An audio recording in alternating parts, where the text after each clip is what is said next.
29 June Bharatiya Janata party booth అధ్యక్షుల సమావేశంలో కేంద్ర మంత్రి కిషన్ రెడ్డి గారు మరియు బండి సంజయ్ గారుల స్పీచ్లకు నాయని రాజేందర్ రెడ్డి గారు స్పందిస్తూ ఇలా వరంగల్ మహానగర అభివృద్ధి కాంగ్రెస్ మరియు నాతోనే అని ఒక అబద్ధపు ప్రచారానికి శ్రీకారం చుట్టిండు.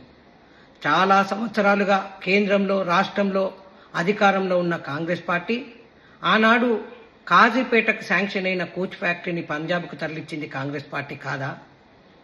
ఇప్పటికీ ఏదైతే కాకతీయ యూనివర్సిటీ విషయంలో ఇలా ఉస్మానియా యూనివర్సిటీకి ఈ రాష్ట్ర ప్రభుత్వం కాంగ్రెస్ పార్టీ 1000 కోట్ల రూపాయలు ఇస్తూ, అదేవిధంగా వేరే యూనివర్సిటీలకు కూడా వందలాది కోట్ల రూపాయలు ఇస్తూ ఇలా కాకతీయ యూనివర్సిటీకి 50 కోట్ల రూపాయలు బడ్జెట్లో పెట్టి ఇప్పటికీ నిర్లక్ష్యం చేస్తూనే ఉంది.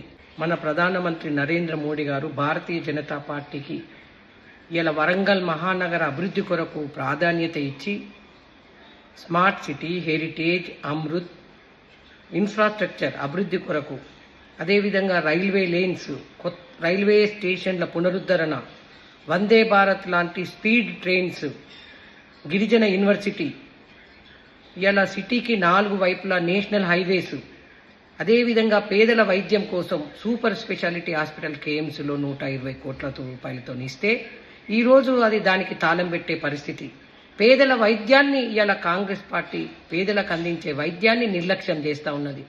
అదేవిధంగా కాంగ్రెస్ పార్టీ అధికారంలో ఉన్నప్పుడు 1000 స్తంభాల గుడి కళ్యాణ మండపాన్ని విప్పి మీరు పెడితే ఈరోజు నువ్వు మాటకు విమర్శించే కిషన్ రెడ్డి గారు చొరవతో ఇలా కళ్యాణ మండపాన్ని పునరుద్ధరణ అయింది. ఇంకా దాన్ని కొంచెం ఇంకా డెవలప్మెంట్ చేయడం కొరకు మొన్న కూడా 14 కోట్ల రూపాయలు శాంక్షన్ చేయడం జరిగింది.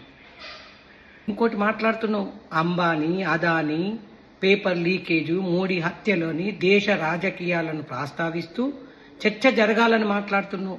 దానితో పాటు Congress party Bofors scam, coal scam, defence జీవుల స్కాము, అదేవిధంగా 2G స్కాము, ఇలా స్కాములకు care of address Congress party అని ప్రజలందరికీ తెలుసు.